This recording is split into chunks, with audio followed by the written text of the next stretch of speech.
Gareth, I just want to let's just the elephant in the room. What happened with you and Mr. Conor Benn Saturday night? Let's get it from the horse's mouth. A lot of people like to talk. It was you that went up to him. It was you that approached him. I saw him backstage. I didn't say a word. We didn't really cross paths like that. It was from a distance. You did approach him. Why did you approach him, and what happened when you approached him? Well, I was probably, I must have done probably 10 interviews, as I do on the show. I do my wander. Barry Hearn. And by the way, that's a fantastic one. Honestly, I'll say it again for those that are listening at the back. What you do on a fight night is incredibly difficult to do. To go up to people and to get backstage and ringside and on the apron, and that there is as tough as it gets. To get people who are watching a fight and engrossed in a fight to then have a conversation with you. And honestly, I can't applaud you enough. I'm there watching you. I'm not watching the fight sometimes. I'm actually watching you. Like, where's Gareth gone? Oh, he's over there with who? Who's that? Is that him trying to get an interview with Wilfred Zaha? I find it fascinating. So well done to you. Well, listen, it's one of the most enjoyable aspects of my job because I'm using a journalistic, not taking no for an answer, which I'll come to in a minute. And just feeling on. And we're on a big fight week when you've been around it all week. The red carpet on the Monday, press conference on the Wednesday, the weigh-in. You know all the protagonists. You've been around them and around them, around all the teams. You know, and I know so many people, of course, in the whole industry. And I am so focused doing it, and I love it. And, you know, going from Barry Hearn to Eddie Hearn. Well, I interviewed Eddie Hearn early on while he was watching the Ammo Williams fight. So we were kind of him up out of his seat, screaming at Ammo Williams, hey, by the way, looks terrific prospect. Terrific prospect. Yeah, and good prospect. So I'm wandering over to that VIP area. Thank you for reminding me the name of that footballer I interviewed, Wilfred Zaha. Crystal Palace, yeah. Well, I was able to do my imitation of Woy because, and I did it to him weirdly. I said, you know, about Woy taking over as manager. Because I used to ghost Woy's columns in the Telegraph years ago, and so I always remember Woy's voice. Hello, Gareth, how are you? You know? And because he's a fantastic man, Roy Hodgson. And it was lovely to meet Wilfred Zaha. And sitting 2 rows behind Wilfred Zaha, who thank you, Wilfred, for doing the interview. Everyone enjoyed it. Because I was told by the guys, you know me, I'm not a particularly big football guy. Why did he come off at half-time? Was he happy that Woy made him captain for the day? All of that kind of stuff. I spotted Conor. Well, it might have been the other way around. I'd been to Conor first. I saw Conor there. He'd taken his jacket off. He was in a singlet.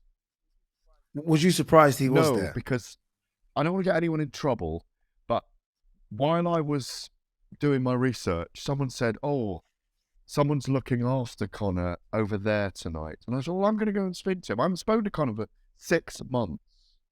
I haven't spoken to him since I've reached out.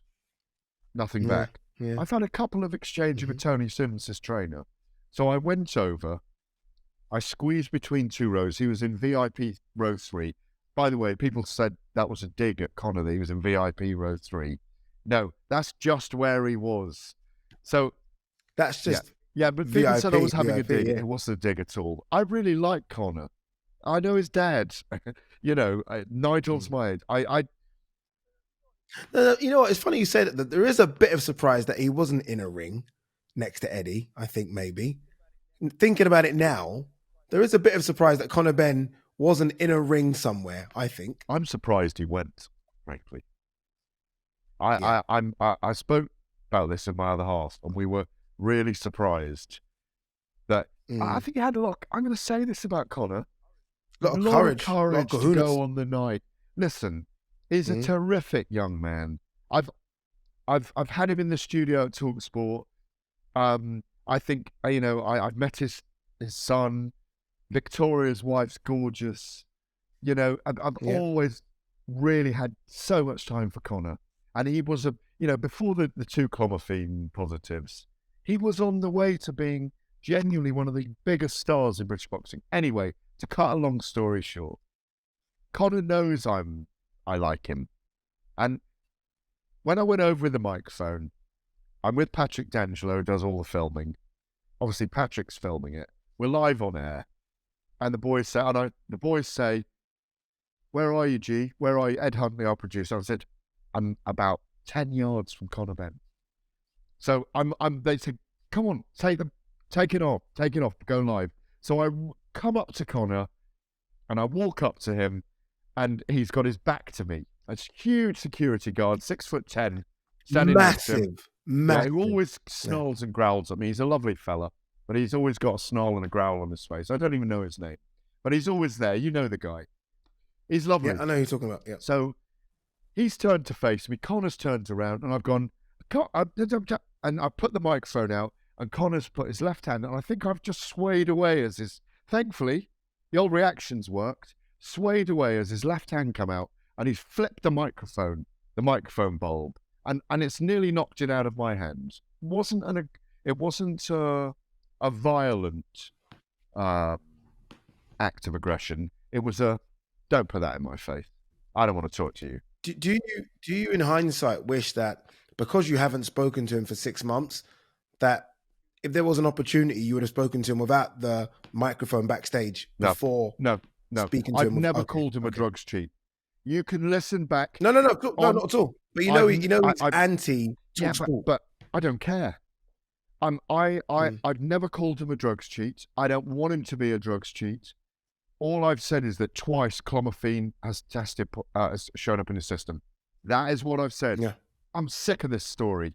My view is he should go before the Boxing Board of Control. I am doing my job. I'm doing my job at ringside, and I'm doing my job going to talk to Conor. Now, I moved away. They asked me to describe it at the time. He's still eyeing me, for a little bit. I'm keeping an eye behind me because I don't want to be grabbed by anyone. I'm just being aware in that moment. I'm live on air. Listen, I'm going to look after myself, because at the end of the day, we're in a boxing environment. I respect him, but I have a view on it, which is my job. But I went back to another interview, went to another interview, came back and walked along the corridor, and there he was talking to a couple of fans. And then he did stop me, and we didn't record it. Oh. And Conor said to me, okay, I'm upset with you. I thought you were my friend. All the times we've been around each other, and I came to talkSPORT, and he talked about his mental health issues in that moment. And I did feel for him. I did not respond in any way because he was letting go. I don't have any animosity towards Conor. None. I wanted to clear his name. So, unfortunately, that was recorded then by people with cameras, And I just went back to carry on my job. Listen, I wish him well. I will be in Abu Dhabi covering that fight on June the 3rd. If he fights Chris Eubank or whoever. I think it's controversial. I've said the same to Eddie Hearn. I don't understand how you're going ahead with this. We don't know if it's Chris Eubank, but we hear it is. I need to. Well, he's going to. It doesn't matter if he doesn't want to speak to me. How many people are going to be asking him that question when that fight goes ahead? Everybody in the 200 in the media. What are they going to do? Say you can't ask Conor that question. Why haven't you been in front of the Boxing Board of Control? Why haven't you been to them to clear your name? What do you think? What do you think? I've openly said that I think it needs to be cleared up before Conor Benn can fight again. I saw Robert Smith there, obviously General Secretary for the British Boxing Board of Control, and he kind of just whispered in my ear as well. He's like, look, it's not like he doesn't want Conor to fight. He loves Conor. He wants Conor to fight. He's a big fan of his, but it sets a precedent, doesn't it? It's something that needs to be cleared up before Conor can get back in the ring. What would you have done if you'd gone to interview him and he'd done the same? Would you have tried to go back again? Why didn't DAZN say go and speak to him? I don't know. I think they got an interview with him backstage, but not through me. I saw on social media they had him on their Instagram feed of him giving his predictions about the fight. I'm not quite sure if Conor's got any animosity to me either. I didn't see him. There wasn't a time when me and him went past each other. He said, "Where's Addy?" You're such a lie. No, but there's one question you need to ask Conor, which is, why aren't you going to do your case in front of the Boxing Board of Control, you'd have asked the same thing. You have to ask the question. If you consider yourself a journalist, you have to ask that question. And, you know, as much as he might be upset with what you said, look, me and you do this show every week.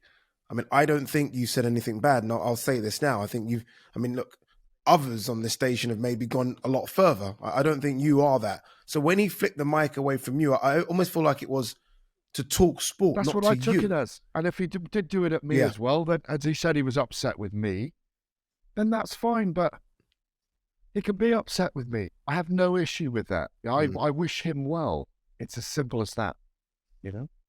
Yeah, it is. Okay. Let's see if we get an announcement about Chris Eubank Jr. Yeah, 100%. I'm hearing 100%. He's asking for very, very big money. That is a massive, very controversial, very watched fight, by the way, if and when it happens. This is it, isn't it? Yeah. This is it. I do wonder if I do wonder how Ben Shalom's feeling. He thought it was in the bank for Eubank versus Liam Smith too, which would have been a big fight, and now it looks like it's not going to happen. But we'll see. It looks I know like we're we've got to go to to this section, but can I just add? I do feel there's something ethically and morally wrong about this fight taking place in Dubai. That's all. I'm going to be there covering it. So if a tree falls in the forest, does it make a sound? We need to be there to report it, like you do at war. There's something. It's skirted the loopholes. That's all, and that's what concerns me. And I'm happy you just mentioned this as well. What you just said there, but I will be covering it because I think boxing fans don't understand that. Yeah. It's because you are not approving of it doesn't mean you don't cover it. It's your job to cover things. I'm not going to watch the fight to go on holiday. It's not because I'm getting VIP ringside seats. It's my job. And I think you watching it and covering it doesn't mean you're giving it the thumbs up. It's just I've got to do it. So yeah, I'm happy that you mentioned that.